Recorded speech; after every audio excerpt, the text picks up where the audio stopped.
देखिए गुरुजी सच्चाई बा आप कहनी हो कि 5 साल से फंसावा तड़ू ई कमेटी के लोग इतना बढ़िया है वाह वाह क्या आप जितना बार आई बुझाई की पहली बार आई बनी और बड़ा ही यहाँ के लोग सम्मान देने का काम करते हैं। आप कहबे कहीं कि सम्मान से बढ़ के धरती पे कुछ नहीं खे।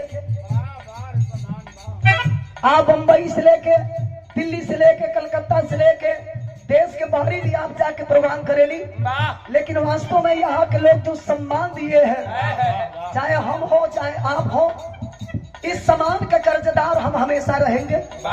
पूरे कमेटी के लोगों को हमारे तरफ से प्रणाम।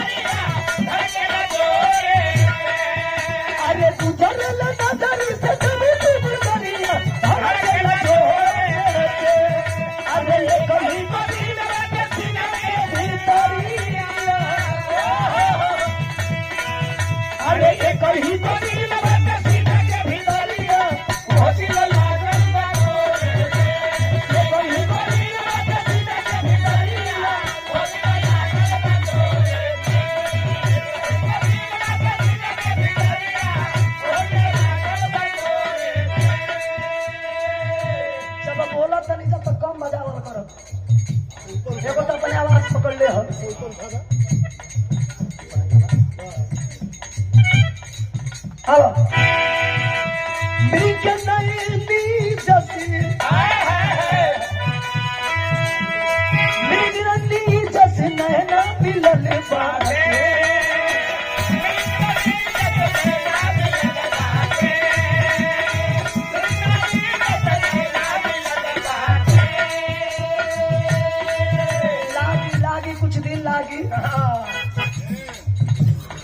लागी होकर सोदियाए में कह दिया मृग नयनी जसी, अरे मृग नयनी जसी नैना मिलन लागे,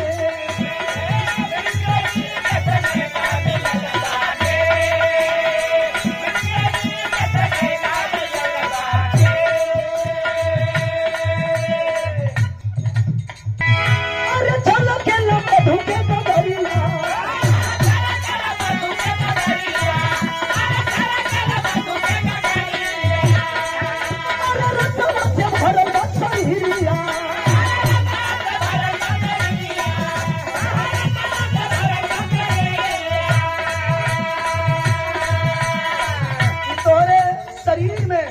अंग अंग में ई जोन मधुरता भरल बा, सुंदरता भरल बा, एकर कोनो जवाब ना।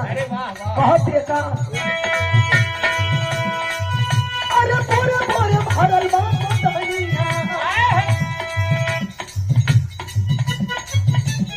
तू तो खाली लगा के जाना तो पकड़े वाला ना जानी। अरे गुजर